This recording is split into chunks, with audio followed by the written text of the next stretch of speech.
good morning. The time being 10:35 a.m. I declare open the general meeting for the Gladstone Regional Council for Tuesday the 21st of July 2026.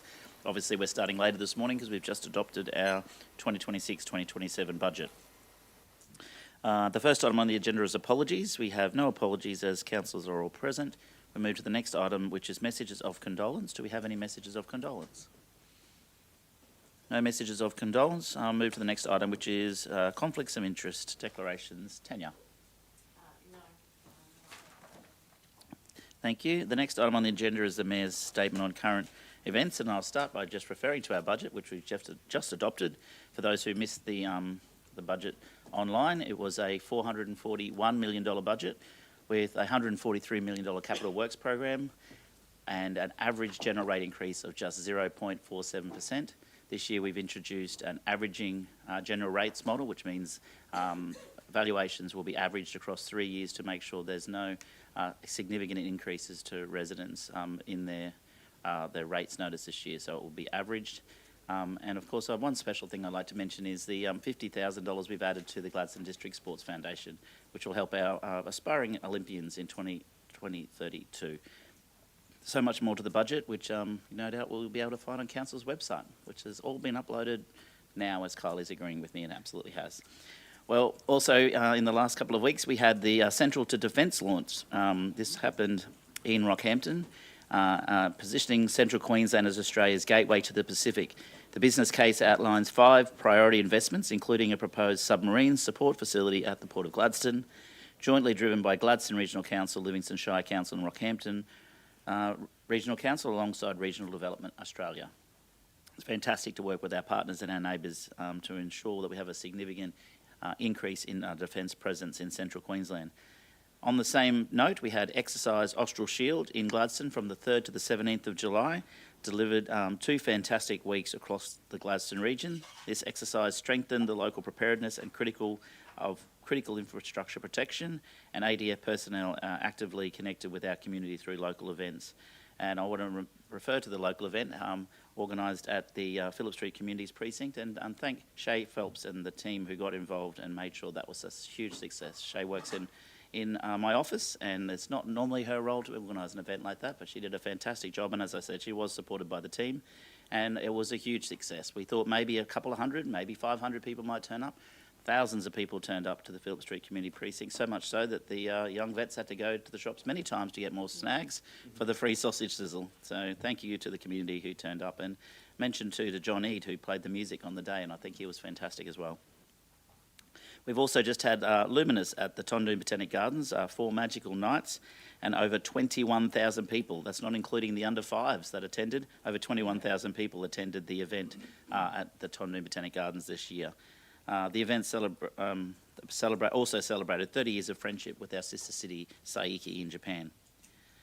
Coming up, we have National Tree Day on Saturday the 26th of July. We have our Saiki visit. The Mayor of Saiki will be in Gladstone with a delegation starting next week. And this, as I said, celebrates 30 years of our friendship with our sister city in Japan.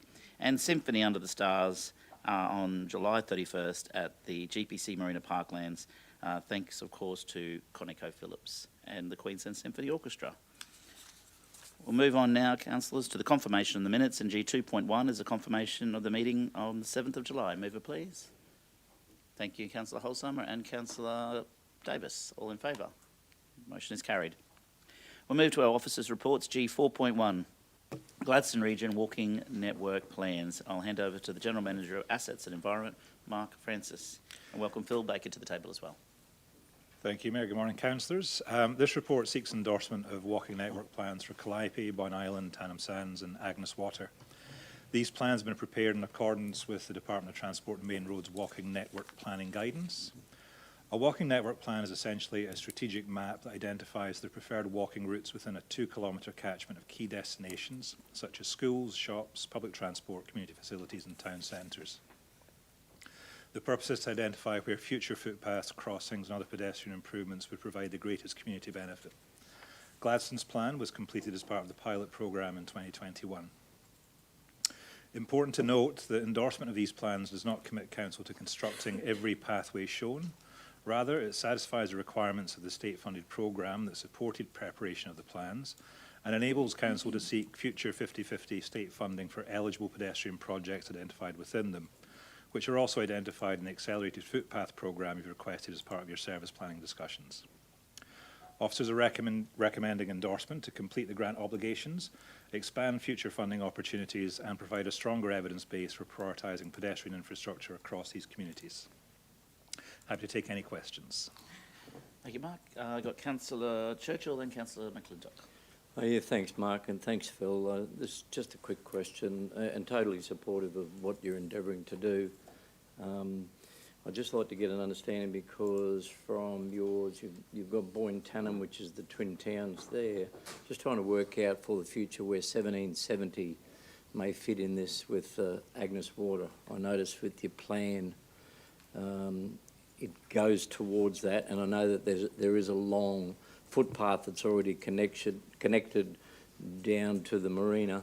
I'm just wondering if there's any plans from the marina round to the foreshore, albeit, yeah. So we have got, I guess, planning and council's documents. Unfortunately, because of the size of the 1770 township area, it doesn't meet the requirements to develop its standalone walking network plan for the state government. So we looked at all of our townships in the region and did them everywhere that complied with having enough population, attractors, walking networks where we could put a plan over it. So unfortunately, yes, 1770, we could not put one over it in accordance with the guidelines. And that means, Councillor, that it's not eligible for funding under this programme, but That's it is identified yep. in our own strategic planning, that Yep. connectivity for 1770. Okay, that's what I wanted to hear. I'm pleased to hear that. Well, I'm not pleased to hear it, but it's a reality. So, all right, we'll continue to advocate, or perhaps whatever may be going forward with the redevelopment at some stage of the 1770 marina. But we've got to create, I just don't want to see another missing link, which is an obvious missing link. And I know that there's safety of not only the residents, but the amount of tourists that go into that area. So maybe that's still work in progress, and maybe it's a role for us to continue to advocate if it doesn't fit underneath this particular funding program or that funding scheme, then it might be something that I will, and I'm sure some of my colleagues will continue to look for opportunities anyway. But thank you for that. Thanks for the understanding. Thank you. Councillor McClintock. Thank you very much. That was probably answered a part of my question there, which is around those some of those other smaller communities and where they fit, but that's fine. And I guess I feel like I've seen this before, and we've done this for the Gladstone City area in the past. So is that current and up to date, or is that part of an ongoing process? What does this look like as far as we set this? Obviously, it sets up the opportunities for funding and all those sorts of things under it, but is that negligible in 2 years' time and we have to do it again, or what does this look like into the future? I will defer to Phil on that. Thanks, Yes, Phil. so these ones, the walking network plans, are really updated at council's discretion. So once we have done one, that document is live until we choose that we want to update it and then submit a new one to the state to get funding. So yeah, the Gladstone one was done in 2021 as part of the pilot program. Unfortunately, at that time, there was no construction funding eligible with it, which is why we didn't roll around to all the other communities at that time, as we know we have missing links. We didn't need a strategy to tell us that. But yeah, we have the Gladstone one. We have, under this round, used it to support funding grants for some of the projects that we're working on design next year for. Wonderful. Great to hear. Thank you very much, Phil. I guess on note, and I guess, sorry, I forgot to mention it before, as part of this program, we did get feedback from the state where we have raised that it'd be good in our smaller areas where we have done a robust plan, like our own internal document, if we could use that as supporting information. And they have taken that on board, that a few local governments did raise that as well. It's like, we've got these smaller towns that don't meet your guidance. We've done a pretty robust project ourselves with community engagement. Can we use this as supporting information? And they are then taking that through their thing to consider. So Yeah, brilliant. Great. Thank you very much. Any other questions, councillors? Councillor Churchill. I know, I'm happy to move if there's no other questions, if you want to Thank you. accept the motion from us. Seconded Councillor Cameron. Move Councillor Churchill. All in favour? Motion's carried. G4.2, Central Queensland Principal Cycle Network Plan. Mark. Thank you, Mayor. So this report seeks endorsement of the Queensland Principal Cycle Network maps relating to the Gladstone region, and is another example of the work that asset planning does to attempt to align and unlock funding from state government. So the Principal Cycle Network is the state's long-term strategic cycling network. It identifies the core routes needed to support bike riding for transport, recreation and well-being across Queensland. These routes are indicative only, they're not detailed designs, and they do not necessarily represent existing infrastructure, and they're not a commitment from you to construct specific facilities at this time. Their purpose is to guide future planning, design and investment decisions. DTMR has reviewed the 2014 Central Queensland Principal Cycle Network Plan, and following community consultation and engagement with councils has updated the network. For the Gladstone region, the proposed changes are relatively modest, but do include additional routes in Agnes Water and Miriamvale, along with recognition of the Boyne-Burnett Inland Rail Trail corridor. Endorsing the updated maps allow Council to continue aligning with the state network and improves eligibility for active transport grant funding on routes identified within the plan. Officers are therefore recommending endorsement of maps 78 to 113 in your attachment, covering the Gladstone Regional Council area. Both of these reports we've talked today are fundamentally about strategic network planning and future grant eligibility. Once again, not approval of any capital works programs or commitments to construct every route that's been shown. Thank you. Councillor Halls on a question? I was reading it and looking at this 12 years since state government actually adopted this, and where we find ourselves now to actually making the decision around the chambers. How does it actually get to be a 12-year gap between state government actually deciding that this is something that they want to put a focus on, and then for us to be here between now? I don't know if that's a clear enough question, but it's 12 years in there. That is all I kept thinking. So that may be a little bit, I may have been a bit vague in the report. So the 2014 was when we endorsed the first lot, so it has been in effect for the last 12 years. They've kind of, over the last 4 or 5 years, begun the review. So at that time, they decided to do the entire state at once, which turns out it's a very long process that they have run into, along with changes in government and funding stuff. So it's been a very, I think it's been about a 4 or 5 year process that they've taken to review the document, which is where we're at now. So it's kind of been in effect for the last 12 years. They started a review at around that 5-6 year mark. It's just taken a long time for them to do that review process. They have acknowledged that it is long, and going forwards they are looking to do region by region, kind of like a rolling review period, so it won't be such a long review process. So they're looking at around 5 years before they come back again, but Yeah. Again, it's dependent on the state. Okay, But it great. is still in effect and does not impact us. Yeah, because any I changes. look at 12 years and I go, geez, are we just going to adopt this? And then they're going to go, here's something new that we've decided, because a lot changes in that time. But Yeah. really glad to hear that. Thanks. Thank you. Councillor McClintock, then Churchill. Yeah, I was just, thank you. I think this is really great, and I think the inclusion of the Boyne-Burnett trail is a really great inclusion. There's a lot of stuff going on in that space, obviously, and there's actually some really, really great work by a significant number of people, but particularly our local Rail Trail Association that is trying to connect not just our region together, but eventually all the way through to Brisbane. There's all sorts of plans there. So it's definitely an opportunity for people not just to get out and exercise, but as people maybe choose alternate ways of moving around when you get moved more to the urban centres, that we actually create connectivity for our kids to be able to bike to school and get into town a little bit safer and all those sorts of things. So I really think this is a great opportunity, and I look forward to some of the discussions around what it looks like to progress it into actual tangible outcomes, not just opportunities. So I really appreciate it. I was going to move it, but I can hold that Churchies. mover a second. Over to Got a Councillor Churchill first. Oh, yeah, no, I'm quite happy for Councillor Simon to move it. My question predominant, and very exciting, very pleased to see what's happening, I suppose, from a cycling perspective, and then trying to understand, and I know previously Councillor McClintock has raised questions on our local roads about where to cycle, where do the bicycle fits. We've just the previous resolution was walking tracks, albeit pathways and missing links, and the list goes on. So I'm just trying to get an understanding, and maybe it's a fireside discussion, but where do the e-scooters fit in amongst this plethora of cycle networks and footpaths on state roads relevant to the maps here that have been identified on those pages?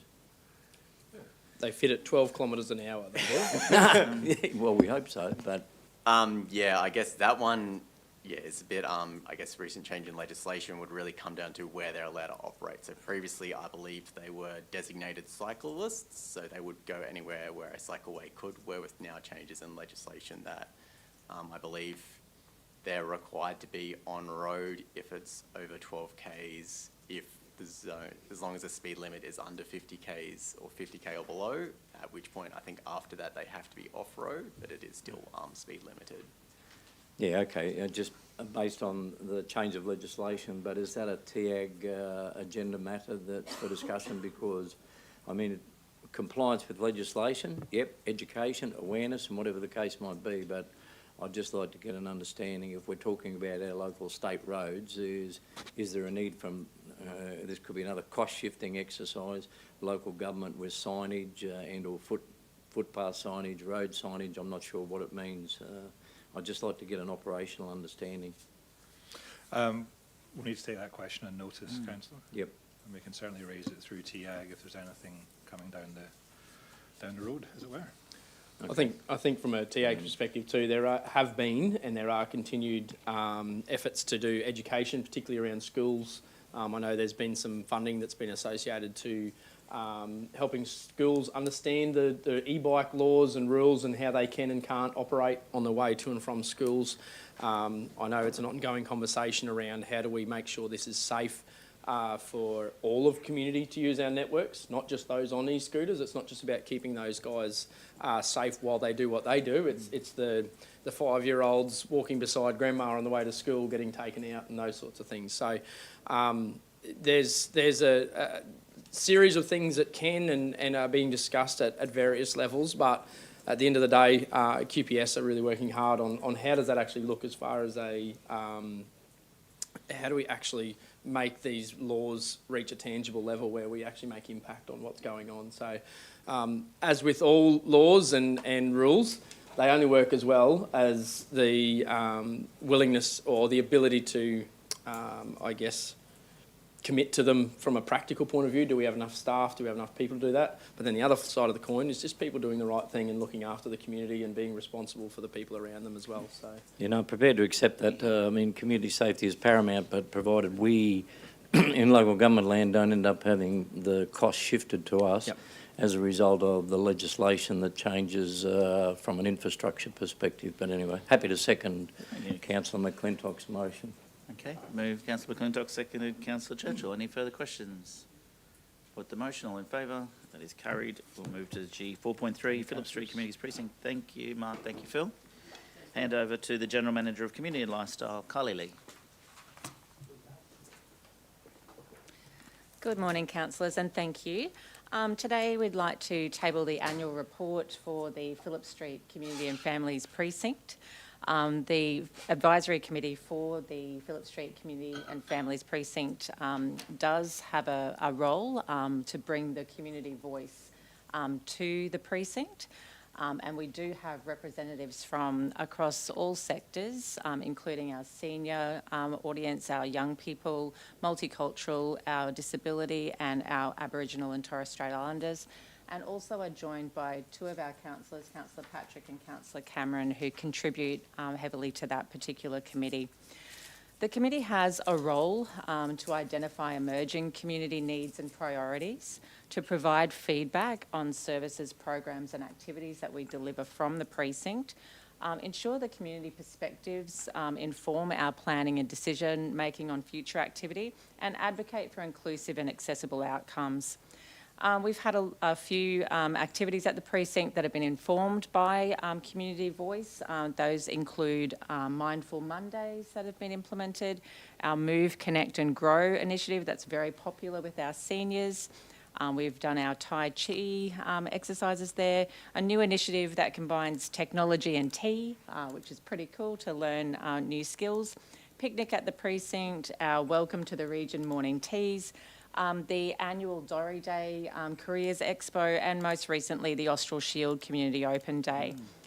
Our occupancy data remains strong for the Maxine Bruges Community Meeting Place at around, during the weekdays, around 60% as a high, and in January we expect to see a low of 33% as people start to kick off their year and plan their annual programs. Weekend use across the precinct is also high, with a 75% a 75% high occupancy. And again, in that January period, we are just seeing a 30% usability rate. So there are opportunities there. The Phillip Street Communities and Families Precinct will celebrate its 5th anniversary this year, and we are planning a community event in early October to celebrate that particular milestone. I would like to take an opportunity to thank the volunteers that participate in this advisory committee, and also our councillors. They are volunteers, and they generously give us their time to support the community. So I'd like to say thank you for that. I'd also like to give Councillor Patrick and Councillor Cameron an opportunity to contribute to this report before I hand over for questions. Councillor Patrick?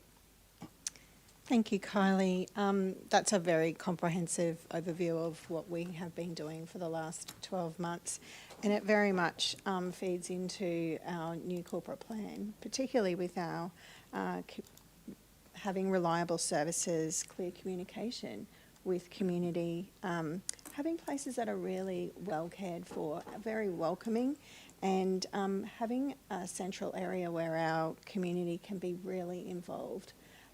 So I would also like to thank all of our volunteers for their lived experience and for their generosity of sharing that with us in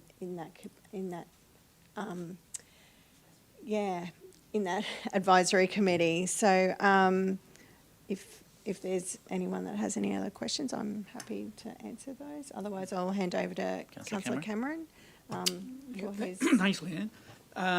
Look, one of the things we are experiencing with the committee at the moment, that there's some volunteer members that are stepping down from their roles, which has created vacancies. I think there's one for the senior, Maxine Bush, is stepping down because hubby's not very, very well. I think the guy that we had for youth has stepped down. Yes, So, at the moment, yeah. So we'll be looking for people that are interested in coming on board on the committee, if they have any interest in any of those roles. That we very much appreciate it, because we actually do have to have a quorum to have a meeting, which we just recently experienced a little bit of difficulty with. So it's out there, and any people that are interested, they can show their interest through our council portal and website. Okay. Thank you. Questions, councillors? Councillor Wagner. Under 25, I think. So what was the age of youth? I may know what youth. Under 50, I'm over. Well, that doesn't count me in. No. Under 25, Councillor Wagner.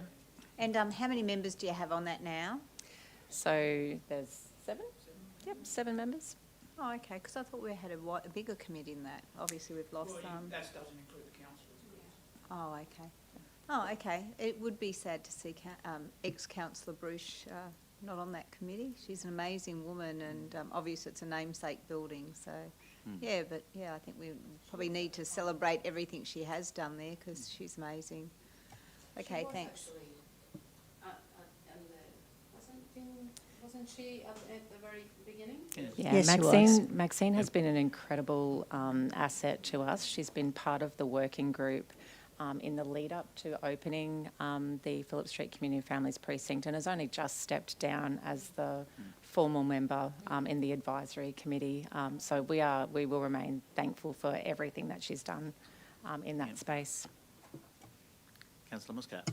Hey, thank you. I just wanted to check on the theory of change for the precinct. So there's, I guess, I don't know how that relates to the advisory, but it is obviously the reasoning behind why we invest in this. So, and I know we have a theory of change, and I'm not asking you to give us a lesson on theory of changes, but just want to know when the next review or the progress against that is. It's been a challenge to get everybody together, but we do have a Theory for Change review in August. Great. So we'll be able to bring back some results from that into a councillor information session Thank you. if councillors are interested. Okay. Thank you. Councillor Holzheimer moves, seconded by maybe someone other that's not on the committee, if that's okay. Councillor Wagner? Yeah. Thank you. All in favour? That's carried. Thank you. Thank you, Kylie. G 4.4, review of council meeting procedure policy. I'll hand over to the General Manager of Finance, Governance and Risk, Mark Holmes, because he's done nothing this morning, other than a budget. Well done. Thank you. All good, nothing to see here. Morning, councillors. This item is brought to you following a review of the local government regulation, and subsequently, therefore, we need to review and update our council's meeting procedures policy. So Tanya and her team have worked through that process, and attached to this as attachment 1 is essentially what your proposed meeting procedures policy would be. There is no significant deviation from your current practices, but other than the fact we are required to adopt this. Thank you, Mark. Questions to Mark? Councillor Holzheimer. Thanks. I had a little bit of a chat to Tanya earlier in regards to some thoughts that I had when I was reading through the policy, and I understand that a lot of this policy is actually related to legislative requirements. However, I wonder if there's an opportunity in there that wouldn't happen today, that would be for future discussion, that we actually look at how we reflect components of our new corporate plan actually through this document, because this is a guiding document for councillors. It actually sets the tone for how we lead when we're in the chambers, and I think that there's opportunity in there for maybe some culture, capturing the culture that we want to create within the chambers, because I believe, when you look at notice of motion, it says we need to provide that set amount of time. However, in the background, there's actually conversations that we have so that we're informed and that process is actually captured. And I think that it would be great for us to have a look at exploring what some of those could actually be. I don't know whether it's exactly in this policy. That's why I said I'm happy to support the adoption today, but for us to come back to that to really explore what type of culture are we setting, how are we aligning our corporate plan and leading and showing up to represent our community, to build trust. All of that stuff that we've highlighted is really important in our corporate plan in this document, because I think it creates a really strong guideline and even something to ground us in some of the behaviours or conduct that we see when we're in the boardroom.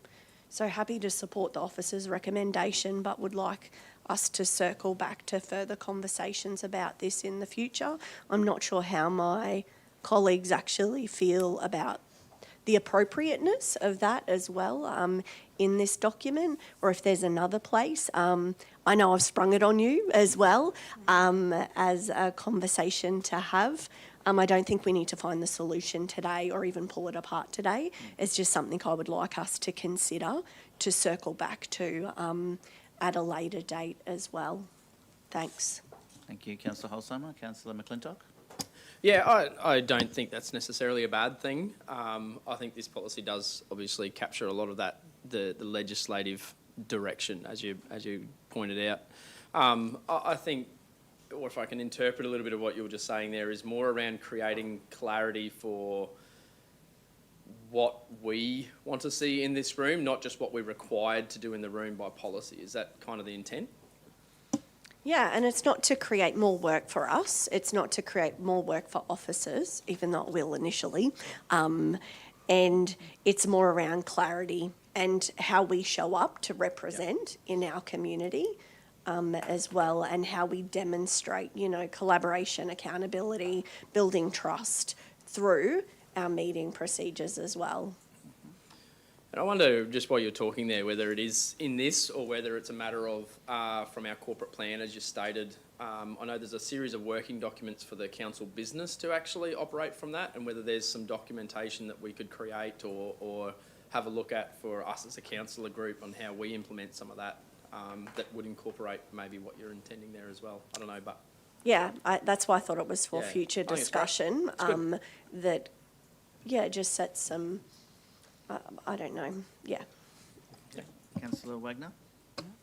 Yeah, no, look, it's a good point you've raised there. Like, we use these as sort of templates to move on with, and I think that's great. But, and I think something that really stands out for me is when we are, like, even talking to people out in the community, we need to realise they've come from different backgrounds, a bit like us. So every councillor comes from a different background, and what might be acceptable in a culture or just a household may not be in another one. So maybe it is at the point of we have the policy, but we talk about the things that might be acceptable and not, do you know what I mean? Because sometimes it is about that education based on, you know, where we've come from in the past. And you never know who's around the boardroom, you know, for the next election, what have you. And, yeah, we've had some interesting characters over the time, and I'm sure we'll have some in the future. So, yeah, good point made anyway. Thank you, Councillor Holzheimer. Councillor Churchill? Yeah, no, brief as it may be, but it has merit.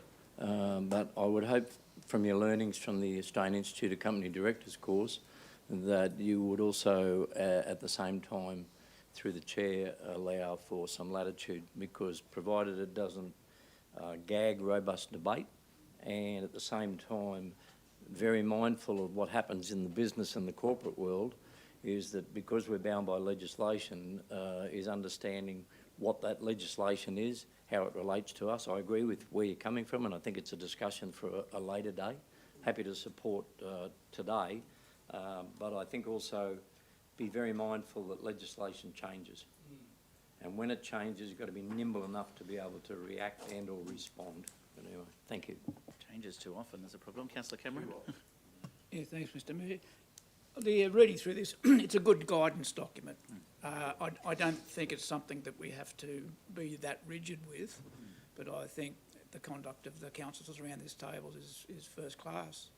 But a good document to use if there is any grey areas in particular where you're struggling to get a quorum, or there's a conflict of interest where someone's got to drop out, or maybe two councillors can be to drop out, and then you've got a quorum issue, which was addressed in that document we looked at. And also, I really appreciate the tracked changes. It makes life really easy. Keep that one up. That's very valuable. Thank you. Councillor? Any further questions, councillors? You happy with that, councillor? Moved, Councillor Holzheimer, seconded, Councillor Churchill. All in favour? Motion is carried. Thank you, Mark. G4.5, Gladstone Airport Corporation Statement of Corporate Intent, Financial Year 27. Thank you, Mr Mayor. Attached as a confidential attachment of the report is your Gladstone Airport Corporation Statement of Corporate Intent for the financial year 26-27. So essentially this is the budget and operational plan for Gladstone Airport Corporation. Sees a very minor surplus proposed by the airport, and essentially a very minor increase in passenger numbers to 230,000 passengers. There is one amendment proposed to the document, and that's based on the feedback that we've received from councillors through the year, and that's in the section that's essentially called Social Licence to Operate, Appendix 4, and that's essentially recognising that the airport and council both at various times support various forms of community initiatives, but it's just to make sure that we optimise that support so that that community support policy is endorsed by the airport's community support policy is endorsed by council, and there's that visibility so we ensure that there's no double up. Thank you. Councillor Churchill, comments? Just a couple of quick questions. First and foremost, has there been any discussion and or dialogue with the CEO and or the chair of Gladstone Airport Corporation as council's representative to the Gladstone Airport Corporation board I would imagine there's been some dialogue in relation to proposals. Thank you for that. And so that's a yes? Yep. So Terrific, I've thank spoken you. to the CEO, and he's aware of the proposed amendments. Yeah, no, terrific. Thank you for that. And just, I suppose, from my understanding, indicating in accordance with a community support policy, that's Gladstone Airports Corporation community support policy, or is that council's community support policy? Well, the Gladstone Airport Corporation will propose a community support policy, Okay. and that is then reviewed by council as part of this process. So it actually will, in future, be part of this process. Yeah, no, just wanted to get it clear in my mind, and for those that may be wanting to understand, thank you. Thank you. Any further questions? Councillor Wagner. I just want to say thank you to the board, that I think they're doing a pretty good job in really extreme circumstances. One, like there's been a lot of challenges, I suppose, financially. I am still hearing, though, of the leakage to Rockhampton, and I'd love to see something done about that. Every week there's a lot of people going to Rockhampton, flying out of there, so it'd be nice to see them really be able to rein back some of those and bring it back into Gladstone. But, yeah, I really do applaud them for the great work that they are doing. You're proposing a boom gate?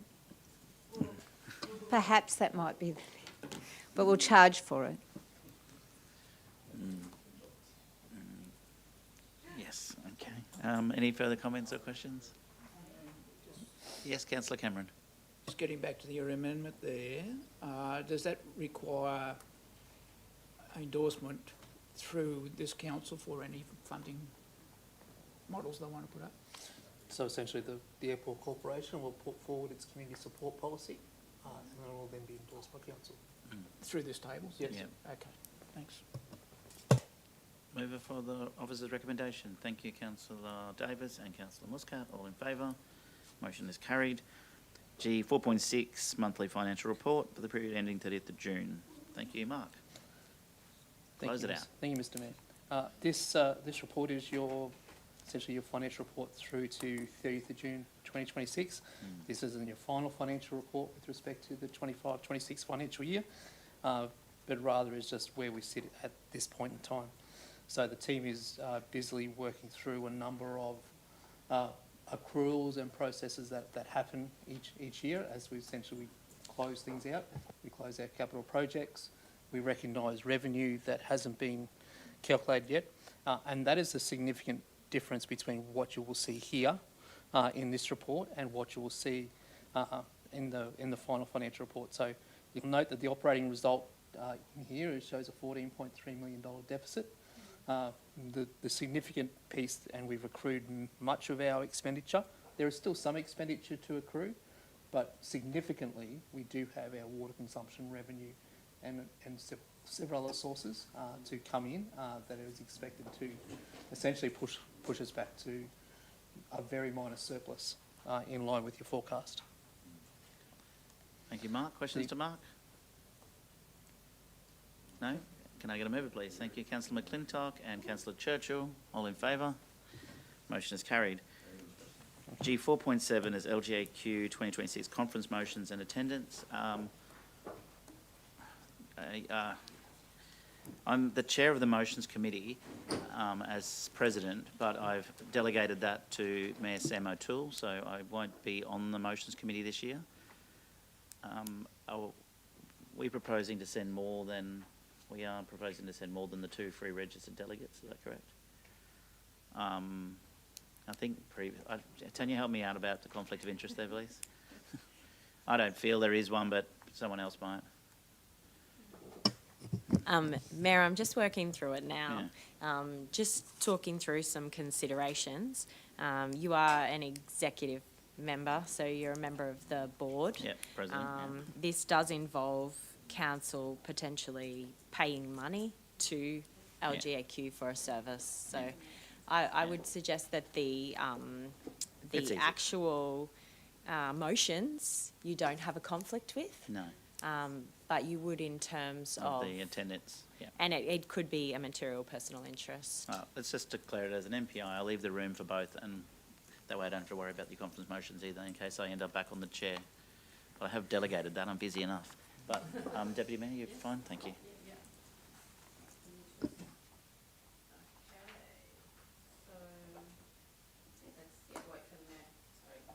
Microphone. Just let's wait for the mayor to exit and. Okay, so LGAQ 2026 conference motions and attendance is item G 4.7. Carly, thank you. Thank you, good Please morning. introduce I your will, yes. Thank you, staff good member. morning, councillors. And I have with me Megan Connolly, who's our corporate strategy specialist, and she delivers our advocacy program.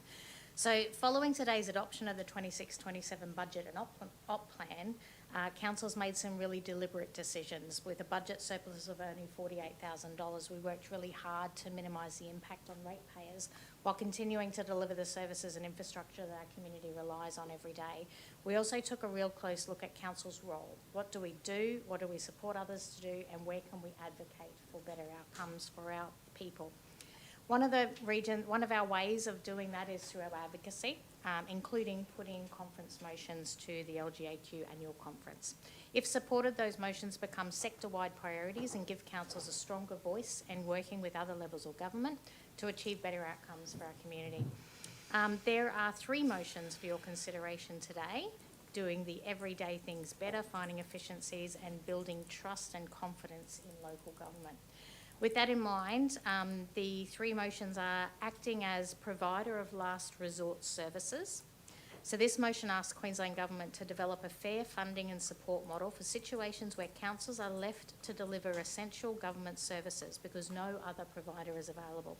The motion recognises that councils, particularly in regional and remote communities, are often expected to step in to keep critical services operating, even when those services are not core local government responsibilities. This really aligns with our adopted vision and operational plan because it links directly to our financial sustainability and our budget challenges. If councils are expected to keep taking on services that belong to other levels of government, it places pressure on our local budget and on our ratepayers. This motion supports a more sustainable and accountable approach where we advocate for fairer partnerships and funding rather than quietly absorbing unfunded responsibilities. Motion 2 is about modernisation of the modernisation of the model local laws. The motion calls for the state government to review and modernise the model local law so councils have a clearer and more practical and more accessible framework for areas such as animal management and other community responsibilities.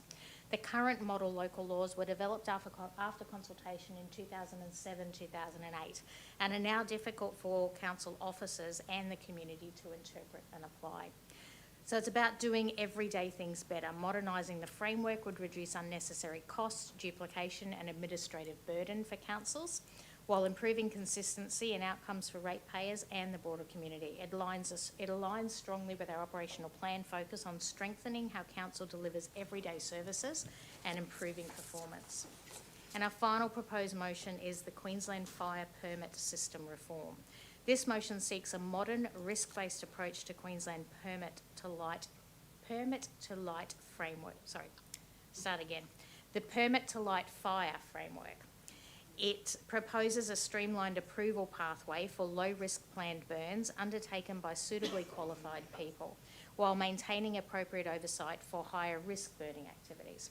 The motion's about efficiency, safety and practical service delivery. The current one-size-fits-all permit approach creates administrative burden, delays planned burns and can reduce the ability to act within suitable seasonal windows. A more risk-based system would help us and other land managers focus effort where the risk is highest, support better hazard reduction, improve community safety and make better use of resources. Those are the 3 motions, and you'll also notice that there is a second recommendation in the paper which looks to articulate councillor attendance at both the LGAQ and Land Forces Conference. Any questions? Thank you, Carly. Can I please maybe ask ourselves if we just discuss the first part and then we can move to the other one, so we keep I guess there's 3 different things here. One is the motions, the other one's the attendance to LGAQ, and the other one is the attendance to the Land Forces exposition. Councillor Wagner. Yeah, thanks, Carly, for that, and well done for getting these together and quite succinct. I particularly like the fire permit system reform, and I'm hoping that'll help some issues like Boyne Valley and some of our outlying areas where, there's a lot of red tape at the moment that's preventing this, and it's causing, from my view, greater risk than needs to be. And I think that sometimes the powers that be sit in their glass castles in the city and don't really realise that, rat's tail grass that's 2 metres tall is a huge fire risk and it burns hot and quick. And our outlying areas are prone to fire. So hopefully, yes, but these are worded well. Thank you. I support them. That's great.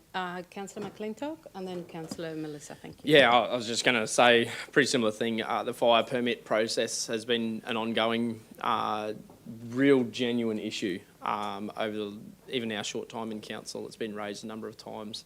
I won't reiterate exactly that exact point, but I love that there's a bit of a diversity in the different ones that we brought here, and I think you've incorporated, particularly Councillor Holzheimer's raised a number of times around not just our internal advocacy, what it does for us as a council, but how do we make things that work better for community, and how do we advocate in our motions for things that are really directly on that front line outside of the business, which are things like that fire permits and particularly in our regional areas, how they are managing and trying to really steward the areas that they have and being really hamstrung and limited by current legislation that just doesn't work. So I think these are great and really, really appreciate the work that went into it. Thank you. Thank you, Councillor Simon. Councillor Holzheimer? Hi, I was just wondering, for the fire permit one, does that actually, is there anything that is covered about cultural burns? Because I know that we do that. Is that different legislation or does that sit within that as well? Maybe you can't answer that right now. No, I know at a high level. So the cultural burns that we undertake are part of this permit. And our team have really struggled to deliver the cultural burns that we've been scheduled to do because of the current framework. Okay, so that will be part of the supporting documents that we get if we're going for the debate part of that as well. We've got a number of examples and some really good data to support this argument, so we'll provide all of that for the debate. Yeah. Do we have the same, I would assume we have the same for our local laws as well, about how that actually impacts us being able to do that work well? A number of examples of how it's challenging for the community to understand, challenging for us to interpret and to outwork. Yes. Beautiful. Okay, thank you. Yeah, thank you, Councillor Melissa. Anyone else on the, we still on the motions? Yeah. Councillor Patrick? Thank you. I'd just like to move that we have these three. That's okay. Yeah. What we'll do, if that's okay, we'll keep you Yes. as a mover, but if we just finish discussing those ones, because there might be something we got to split if Yep. somebody doesn't agree on the other points, that's all. Would that be okay? Yep.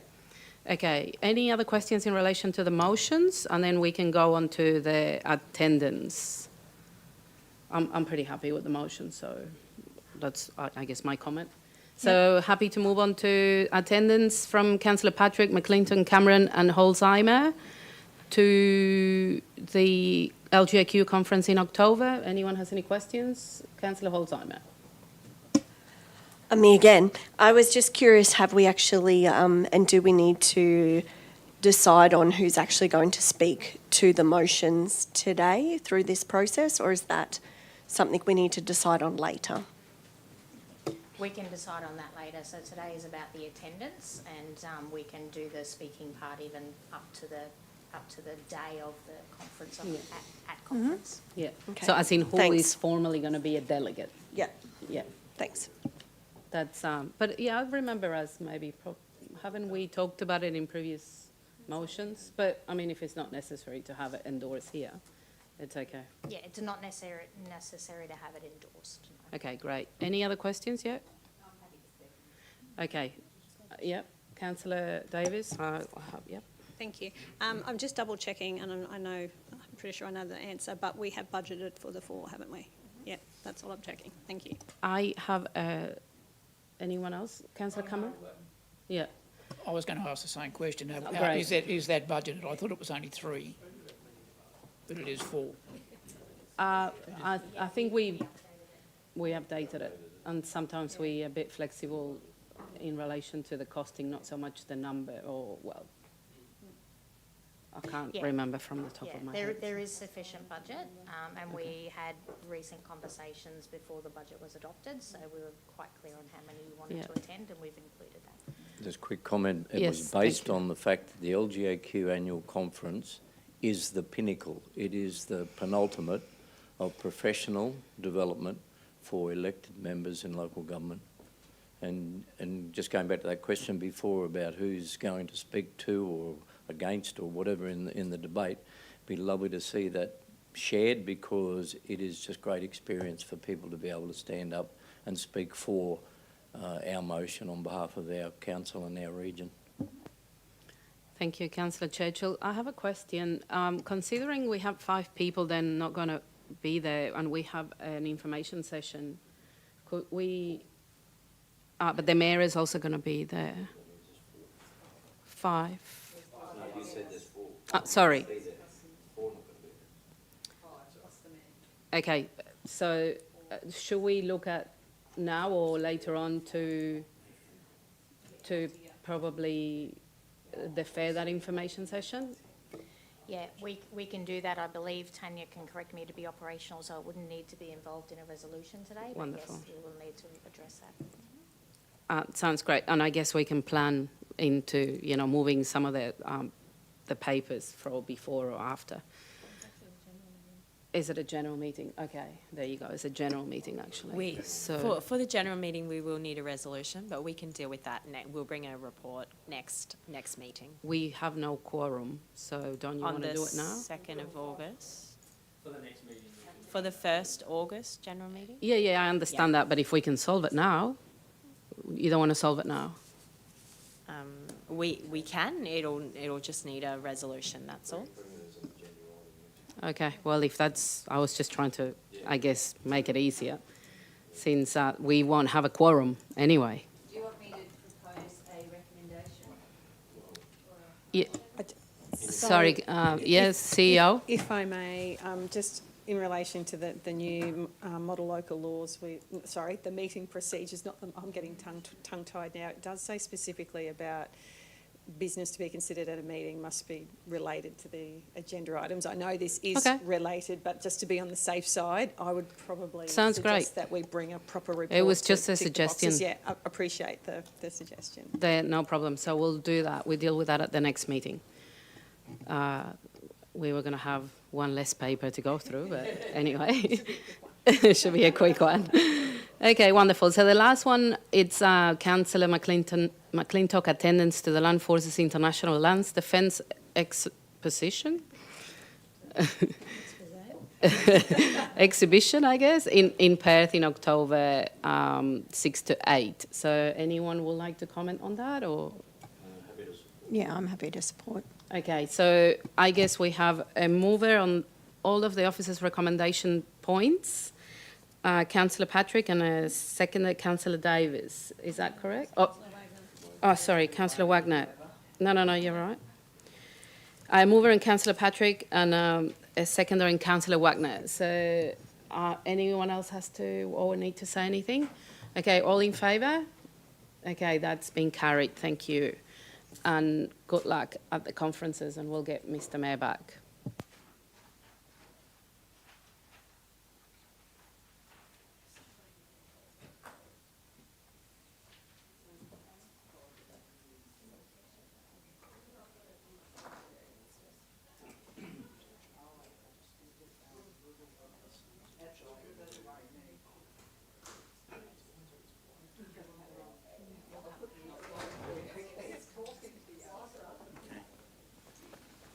Oh, okay. Thank you, Deputy Mayor. Next item on the agenda is G5, which is councillor reports. Do we have any councillor reports? Councillor Wagner. Yeah, look, I had the pleasure of attending the Seniors Expo at the Gladstone Entertainment Centre, which is Uralla. Was it last week? Recently, anyway, I didn't write that down. And some of the other councillors also attended for the day, so thank you very much. Throughout the day, I can't even remember which councillors were there now because they were coming and going all day, so it's lovely to see a good council contingent. I think it's fair to say that it's grown, that there was 49 stall holders and it has grown that much, so they're going to have a look at how they manage that in the future, because there was a lot of background noise even for us speaking up there. All the stall holders sort of contributed to some prizes. The seniors, I sat down with some and I did see the other councillors sitting down with people too. It was really positive. Got a lot of feedback about, I didn't know this service existed, or there was new people to town. There was a surprising number of new people to town that just wanted to connect with others, and they found that there were stalls there that sort of encouraged that. So I think it's a really positive move. Congratulations to our staff that were involved in it, and also to Relationships Australia and others that have been integral in getting that going. Strongly suggest our seniors go to the ones in the future. Yeah. Thank you. Further council reports? No further council reports, no urgent business, no notices of motion and no confidential items. Declare the meeting closed at 11:30 a.m.